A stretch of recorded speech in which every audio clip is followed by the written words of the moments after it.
Just really briefly, although I suspect there'll be other questions about this, but for me, just going back to the conversation that we had yesterday, or the Q&A session from yesterday on the letter to the Israelis. There seems to be some confusion about what the warning or what the message to Israel is.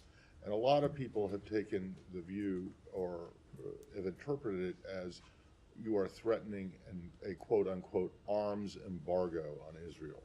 Now, maybe I'm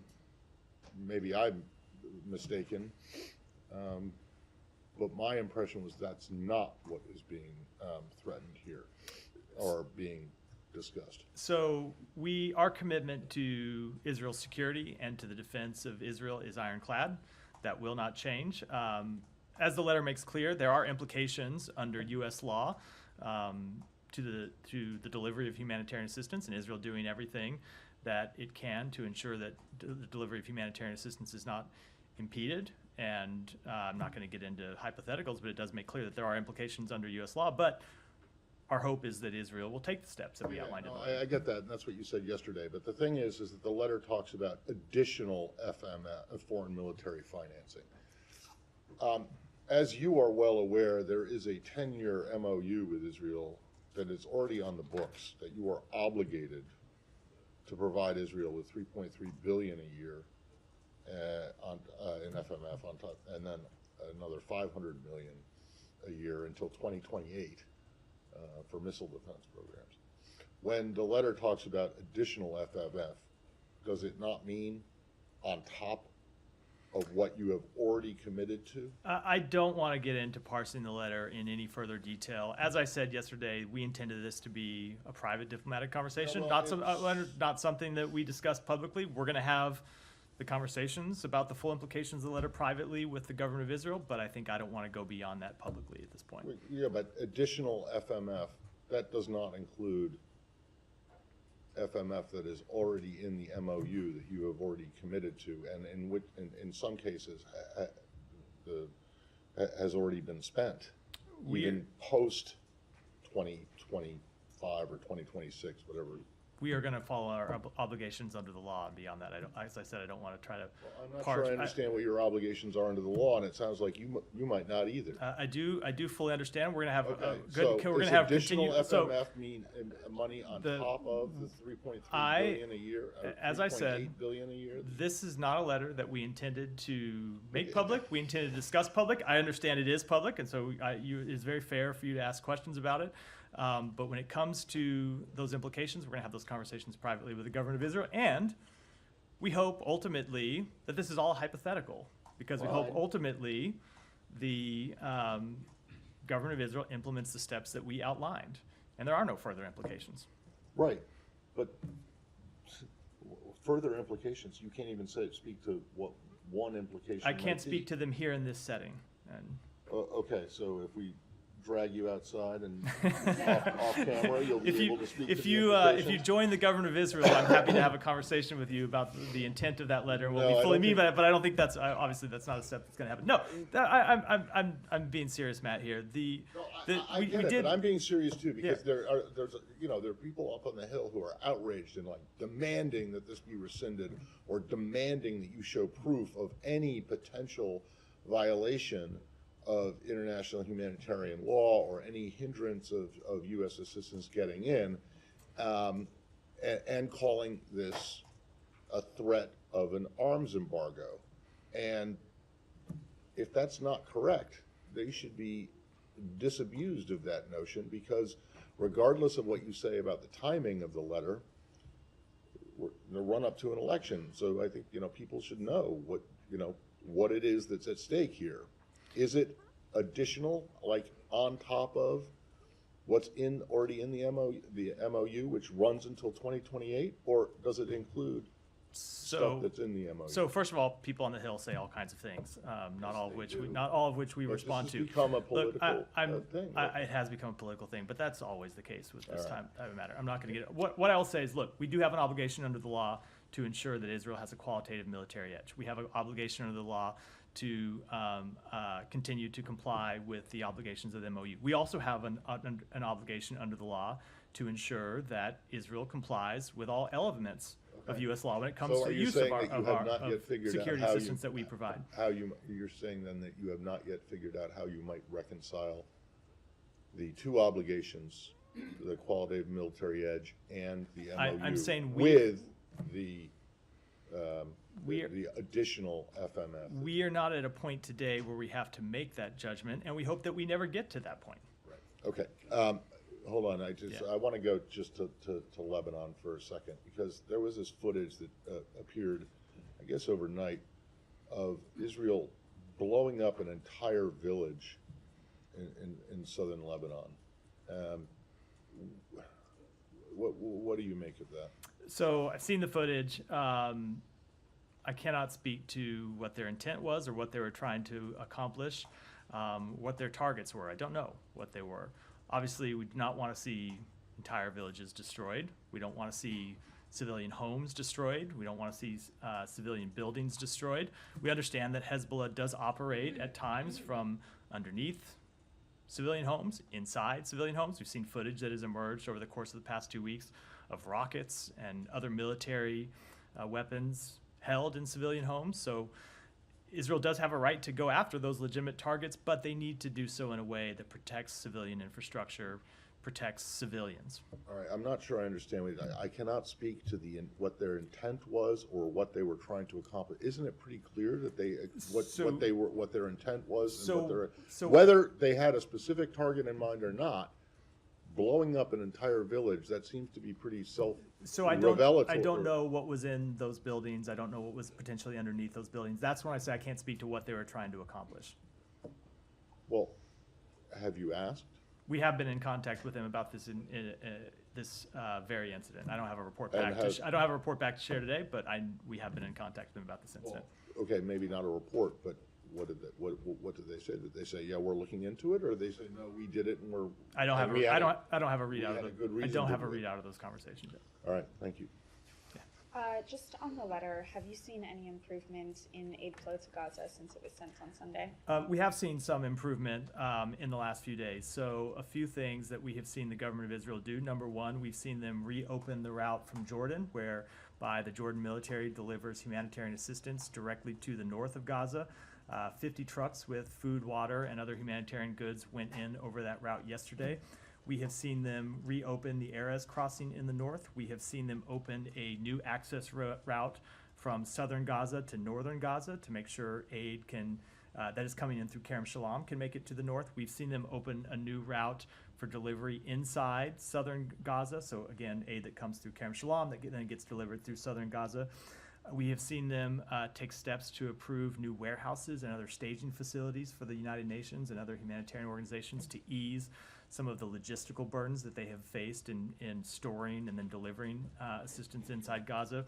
And it's our understanding that they informed the United Nations and other humanitarian organizations in the past 24 hours or so that they are going to waive the customs declarations that they were requiring individuals to sign to bring goods in. They're going to waive them for 12 months, which is an important step that the humanitarian organizations have called on to be taken and something that was included in the Secretary's letter. So we have seen them taking initial steps over the past several days, but of course the proof will be in the pudding ultimately, and we want to see them take additional steps, and we want to see ultimately the results change, and the results will be more trucks coming in, more food getting in, more water getting in, and civilians having the basic needs that they require to go about their daily lives. Okay, thanks. And then just on this strike on Nabatea that killed 16 people, including the mayor, the caretaker prime minister said Israel intentionally targeted a meeting of the municipal councils, to discuss the city's service and relief situation to aid people displaced by the Israeli campaign. What's the administration's understanding on that, and do you find it acceptable to strike such a meeting coordinating aid? So I can't speak to this strike. I don't know what it is that they were targeting. I would direct you to them to speak to it. Would you find it acceptable to strike a meeting that was coordinated? So if they were targeting civilians, obviously that would not be acceptable. I don't know that that's what they're doing, which is why I can't comment on this strike, because I don't know what their intent was, what they were trying to accomplish, and ultimately what they did accomplish. But obviously if it was a meeting of civilians to coordinate aid and they were intentionally targeting that, of course that would be unacceptable. But that is the type of thing we'd want to see verified. Okay.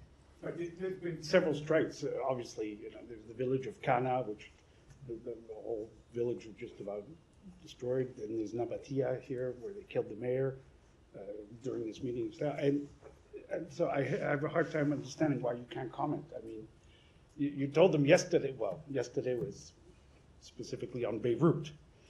When, by the way, today they bombed a place in southern Beirut. So, I mean, sometimes you say you can comment, other times you don't want to comment. I mean, where are you here? So I can comment on an overall policy, and I can comment on a specific strike when we have verifiable information about what it is that happened, what they were trying to accomplish, whether they made a mistake or not, whether they accomplished their objective, whether their objective was a legitimate one. And obviously that varies from strike to strike. There are times, for example, with the World Central Kitchen strike, where we know obviously that they were striking civilian humanitarian workers, and it's very clear that something went terribly wrong. There are other instances where they strike a site where there are terrorists who are embedded there and there's civilian harm, and you have to ask questions about how that happened, whether they knew what they were doing. And then there are other strikes where the picture can be very mixed. So that's why it's always difficult to comment on individual strikes when you are in the fog of war and don't have always complete information. I can tell you as a general principle, of course we want to see civilians protected, and we want to see Israel do everything within its power to minimize civilian harm. That applies to Gaza. It applies to the war against Hezbollah as well. But it's specifically on the strike this morning or today in southern Beirut. Yesterday you said you're opposed to bombing, general bombing or massive bombing or what have you in Beirut.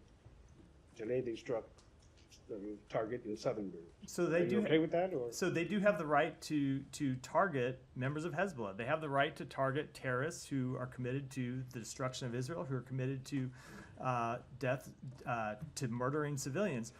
What I made clear yesterday, what you have heard us say, is that we are opposed to the bombing campaign in the way that we saw it proceeding over the past few weeks. We're opposed to the near daily strikes, and sometimes daily strikes, and sometimes multiple strikes a day in densely populated areas in Beirut. That's what we saw for a course of 10 days to 2 weeks, and we made clear to the government of Israel that we were opposed to that intense daily bombardment of Beirut, and we saw it dialed back significantly. It's not to say that there can't be some strikes that are legitimate, but the type of bombing that we saw happening day in, day out in Beirut, that was causing civilian harm, that was causing mass civilian displacement, that was destabilizing to populations inside Lebanon, is something we were clearly opposed to, and we made clear to them. Yeah, but you made that clear several days after it got reduced. You didn't say it when it was happening. You weren't saying that. We did make it clear to them privately while it was happening, and we saw a change in behavior after we made it clear.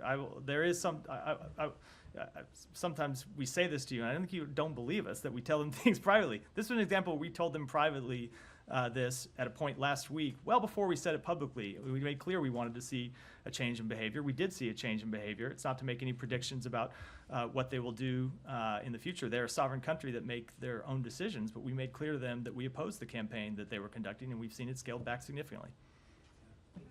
Yeah. I'll come to you next, Eva. Connected to the aid letter, we were told by UNRWA at CBS, we were told that we're on track to another man-made disaster in Gaza. Go figure. UNRWA assesses that food deliveries have been continuously declining since May. The Biden administration's NSM report came out at the end of May. UNRWA assesses that 1 million people didn't get food in August, and now the figure is around 1.4 million not getting food. Is this a timeline that the State Department is also tracking in terms of food aid declining and not reaching that number of people since May? I can't speak to their numbers. I haven't seen that report. And those are their numbers, not ours. But we have seen the situation get incredibly serious and incredibly dire. And that's why we have been engaging with them to make clear that there needed to be a change in behavior, there needed to be a turnaround, and when we didn't see sufficient results, it's why the two secretaries sent this letter that they sent on Sunday. Now, over the past few days, as I said, we've seen some initial positive steps. We need to see much more done on the ground to make sure that people get the food, water, medicine, and other goods that they need to get. These initial steps have been important. They are not at all sufficient. in any way to address the very serious humanitarian needs on the ground inside Gaza.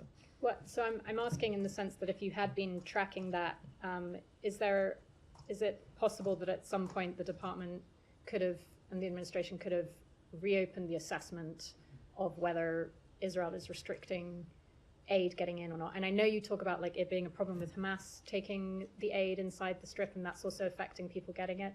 But was there at any point did at any point the administration look at reopening that assessment early? I know you have to do it again in May, but no, it's so it's not a question of reopening the assessment or not. We have to make a report again to Congress in May. Our assessment has been ongoing, and that's what we made clear when we released the report. Is that the report that you have to release the report at a snapshot in time that is mandated by National Security Memo 20. And the judgment that we made in that report was a judgment about where things stood when we released the report. And we made clear in releasing that report that our assessment would be ongoing. We'd wait until May to issue a report again, but we weren't going to wait until May to make further assessments. They have been ongoing, and it is our ongoing assessment of the declining levels of humanitarian assistance that led us to step up our interventions with the government of Israel that ultimately got us to where we were when we sent this letter. But if this assessment is ongoing, does this department at least have an idea of how many people were not getting any food in August, for example? I don't. I can tell you that if you just look at the level of humanitarian assistance coming in, the level had declined dramatically, and the level in September was the lowest it had been in the past year, and that levels were down by 50%. What kind of window are we talking about here in September? Because we saw those new customs rules introduced by Israel. So are we talking about September, October, that this has become... They had declined dramatically in September, and they had gone down even more in October. Okay. So, thank you. yeah. Oh, I'm sorry. I told Hiva I'd come to her next. Yes, Sorry. Thank you, Mark. I want to follow up on that strike in southern Beirut today. Matt, there has been a pattern since October 8th that the day you say something, that you oppose something, the Israeli do something totally the opposite the second day. What happened yesterday, the last 48 hours, the Prime Minister, the Lebanese Prime Minister, said, we have guarantees that they will not strike Beirut anymore. And obviously this was the message in Lebanon, that these guarantees, the US gave these guarantees. You said that yesterday, that you opposed these strikes on Beirut. Kirby, I think, in his briefing said that. I mean, does that concern you? This is the US credibility. I'm not talking about whether this strike was against Hezbollah or against the messaging, your credibility, the US as a mediator, especially now in Lebanon, because everybody is looking at you, you are the one who can pose a ceasefire at least. What concerns us ultimately is outcomes. And we involve the United States in trying to generate the best possible outcome in every situation. And so when you say we made this clear yesterday, I can tell you we made it clear some number of days before I stood here at this podium and said it yesterday. And it wasn't me saying at this podium that ultimately led to the intensity of the strikes in Beirut going down. It was our direct, quiet intervention with the government of Israel that I believe led to the intensity of that campaign being dialed back. We are going to continue to make that clear to the government of Israel, just as we're going to continue to make clear to them that ultimately we want to see full implementation of UN Security Council Resolution 1701. That includes the IDF withdrawing back into the borders of Israel and includes Hezbollah withdrawing back above the Litani River. That is what we continue to drive for, and it is ultimately those outcomes that we're most interested in achieving. On the strike in the south today, the village, the destruction of an entire village, also the strike in Nabatieh. By the way, the building belongs to the, I think, the Interior Ministry, because this is a municipality. Also, you said you support a limited military operation. Is there a shared definition for this limited military operation between you and the Israeli? Because I think the understanding in Lebanon that what's happening now, it's like a scorched earth policy to create a safe zone in the south. So it seems to be in effect now. And do you support that this will support the Israeli later in their negotiations with Hezbollah or with the Lebanese government? So what we support are limited incursions to attack and degrade, to attack Hezbollah, to degrade Hezbollah infrastructure, not to target civilians, not to destroy civilian homes, not to wipe villages out. We do support campaigns to take on Hezbollah because for the past year, we've seen Hezbollah refuse to stand down on its attacks that had led to Israeli response attacks that ultimately displaced tens of thousands of people on both sides of the border. That has been an untenable situation for the people of both countries. But ultimately, what we want to see is implementation of of UN Security Council Resolution 1701, because that would get us back to a place where those residents can return to their homes. Is there any political engagement, any U.S. official visiting Beirut next week? Do you have anything? I don't have any announcements to make about travel next week. Stay tuned. We'll make announcements as we have them, but I don't have any to announce today. Go ahead. Thank you, Matt. I just want to also follow up on Heba's question regarding the outcome of this war. You've been saying it on many occasions that the outcome should be the full implementation of 1701. And as the fighting goes on, we see ourselves further away from achieving that by military means. I remember when I asked you about Naim Qasim's statement that he is willing to go with Berry, the Lebanese Speaker of the Parliament, that you were saying that, yes, we want it ultimately, but now it's time for Israel to attack Hezbollah. Hezbollah is still fighting, still firing missiles, things threatening to go beyond control in southern Lebanon. We've seen yesterday the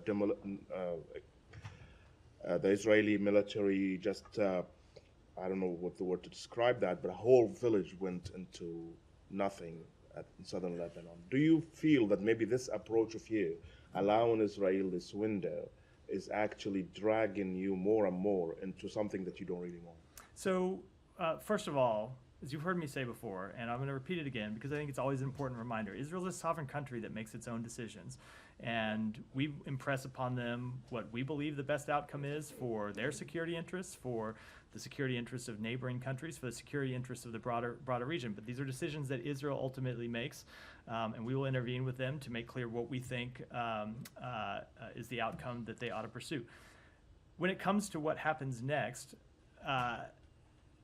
obviously we want to see a change in the political situation in Lebanon because we want to see them elect a president. We've made that clear. But the part of the question that I'm having a little bit of trouble with is it removes any agency from Lebanese political actors and the Lebanese political system and puts it all in the United States. It is ultimately up to the people in Lebanon, the Lebanese government, to break through the dysfunction that has plagued it and elect a new president, something that we have made clear, something the international community has made clear that they want to see for some time. It is up to the Lebanese people to break the stranglehold that Lebanon has had, that Hezbollah has had on the Lebanese government. We can do our part, other countries can do our part, but the countries in the region play a role in this too. The Lebanese people play a role in this too. So what we want to see happen is Hezbollah degraded, Hezbollah pull back, Hezbollah finally meet the obligations that they committed to in 2006 and have never fulfilled. It's important to remind people of that because it is an important part of the story of how we got here today, and we're going to continue to work to try to achieve that outcome. But Matt, Israel is a sovereign state, of course, and can take its own decision, but you are providing them with weapons. And you did before put restrictions on countries, Ukraine is an example, that you provide them with military aid in the middle of a war, and you put restrictions and limitation on how they use this military, especially targeting inside Russian territory. Why don't you apply the same here with Israel? Every conflict is different. We continue to engage with Israel about the need to protect civilians, to minimize civilian harm, and that will continue to be at the center of our policy. My last question is about a report that came out a couple of hours ago in New York Times, or I saw it a couple of hours ago, maybe it was early. It's about Israeli military using captured Palestinians in Gaza as a human shield. And if I want to quote here what the report is saying, is that the practice is routine, commonplace, organized, conducted with considerable logistical support and the knowledge of superiors on the battlefield. The detainees were handled and often transported between squads by officers from Israeli intelligence agencies, which shows, I mean, we've been asking about this before, but it shows here it was more organized, it was more within the knowledge of higher command in Israel, and it's still going on. Do you have any comment? Yeah, I also saw that report, and I can tell you we found it incredibly disturbing. If the facts as presented in that report are true, they're completely unacceptable. There is no reason, there can be no justification ever for the use of civilians as human shields. It would be a violation not just of international humanitarian law, but of the IDF's own code of conduct. I know that the IDF has announced that they are investigating the claims in that report. That is entirely appropriate for them to do. But even more than investigate, if they do find violations, people need to be held accountable, and they need to take steps to ensure that these practices are not repeated. Yeah, Yeah, thank you, Matt. I have several questions too. First, did you get any sense from the Lebanese leaders that you are talking to that they are ready to move forward to elect a new president and to get rid of the Iranian and Hezbollah influence in Lebanon? I'm not going to speak on behalf of the officials inside the Lebanese government that we have engaged with. Obviously, as you know, the secretary spoke to the prime minister on Friday. He spoke to the speaker of the parliament on Friday. We've made clear that we believe it is in their interest and in the interest of stability in the region to elect a new president, but I'll let them speak for themselves. And second, on the buffer zone in the south, Israel, it looks like they're planning to establish a buffer zone 2 kilometers from the border inside Lebanon. Do you support such move? Now, I don't know what you mean by buffer zone. If it means Hezbollah pushing back to be on the Litani River, obviously that's something we support. If it's some kind of other buffer zone, for example, if it's a buffer zone that would be occupied by the IDF, that would be something we would oppose. And on the letter that the secretaries sent to Israel, today, news reports said that Prime Minister Netanyahu convened an emergency discussion on increasing aid to Gaza, and senior Israeli officials said that the aid will be expanded soon. Did you get any response from the Israelis in this regard? We have been, we obviously have gotten a response from them. We've been in contact with them about the elements contained in the letter. I will let them speak for themselves, but we have made clear to them that we expect them to take it incredibly seriously. As I said, we have seen in the past few days them take some initial steps, but there's much more that they need to do. And finally, why did you give them 30 days ultimatum, not more, not less? Well, if you look at the letter, it says we need to see immediate action, and we have seen immediate action, but we also make clear that there are some of the steps that would take more than 3 days, 4 days, 7 days. For example, the ability for people to relocate from Mawasi to areas inland before it gets cold, something that you can't do overnight. You have to be able to set up places for them to go. You have to have food when they get there. You have to have sanitation facilities. Those aren't the kind of things that can happen in a week or a few days. So we thought it was reasonable to give Israel a bit of time to implement those steps that we recommended in the letter, but that there are other things that needed to happen urgently and immediately, which is what we've seen over the past couple of days. And one more, if you don't mind. News reports said too that the secretary is ready to put forward a plan for post-Gaza war, and the deadline would be after the elections. Is this accurate, and do you have a specific plan to offer? We haven't made any decisions in that regard. We continue to be in consultation with a number of countries in the region. Secretary has traveled extensively to talk with partners throughout the region, including Israel, including Arab countries, about plans for the post-conflict period in Gaza and how you establish governance, how you rebuild Gaza, how you reconstruct people's neighborhoods, and how you provide a political path forward. But those discussions are ongoing. Thank you. Danny, I'm going to skip over you to try to stay in the region. So, Tom. Thank you. But I will come back to you. I promise. I wanted to return to Nabatea and the mayor who's been killed in this strike, apparently killed 16 people. I mean, this is described as a Hezbollah-affiliated mayor. The attack was on a official Lebanese state building. I mean, if there is, if that's on the face of it, the reason for this attack that he's Hezbollah affiliated, is that a justifiable target in your view? I don't want to comment on the face of things. I want to be able to comment when I have full verified information, which I don't have at this point.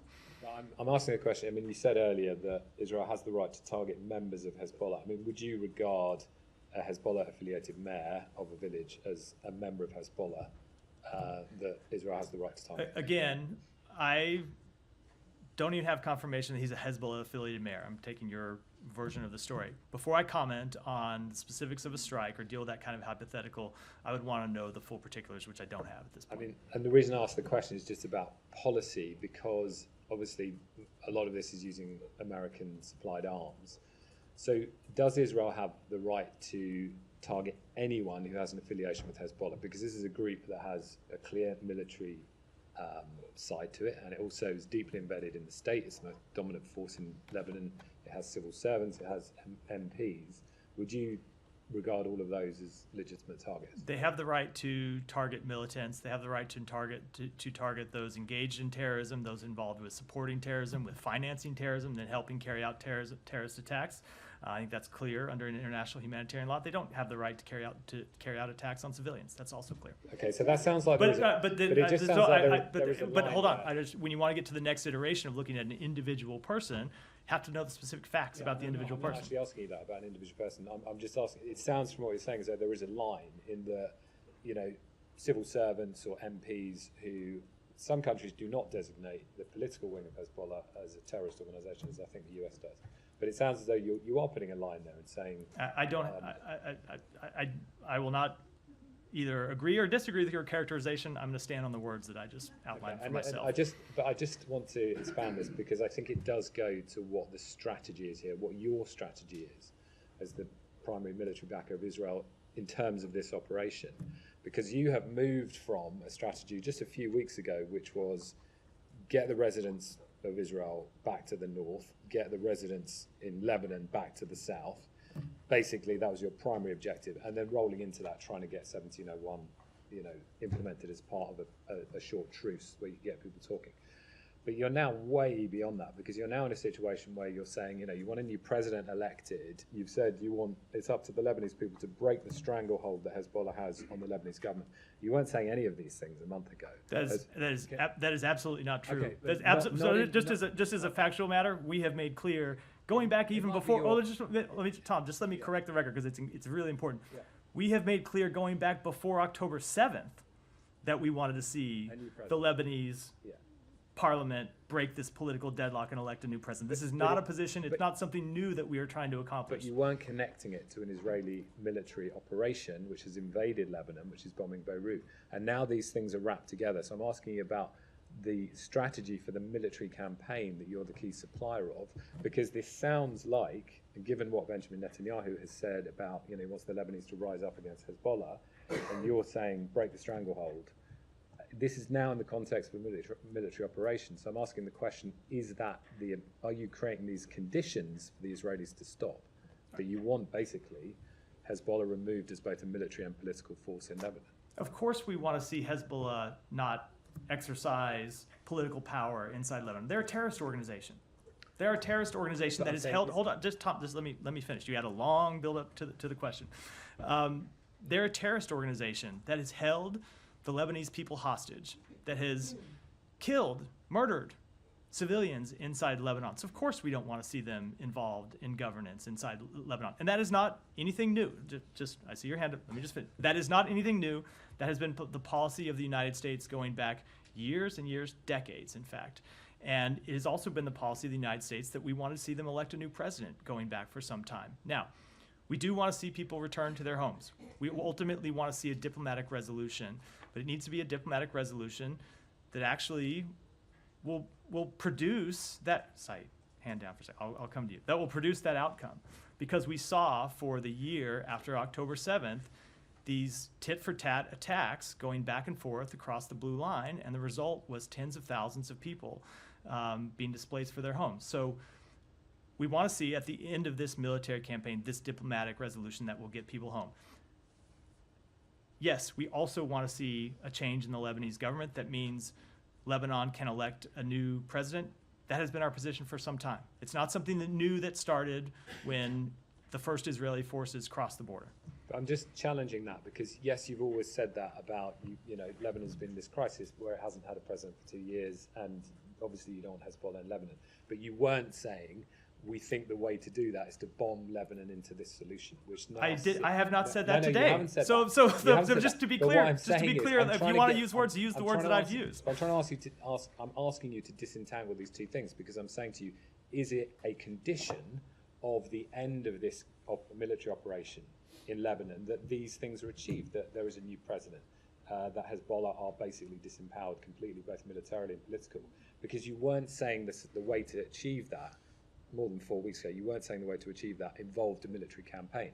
But now we are in a situation where the two things, as far as I can tell, are And bound together, the- and you're not so- distinguishing between them, as far as I can see. Let me just go back to something that we said immediately after Israel launched this military campaign, which is that we are fully cognizant that military campaigns can at times create space for diplomacy.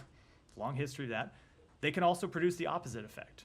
And we've seen military campaigns in Lebanon where Israel has crossed the border with the intent of a limited campaign, and it's turned to something completely different.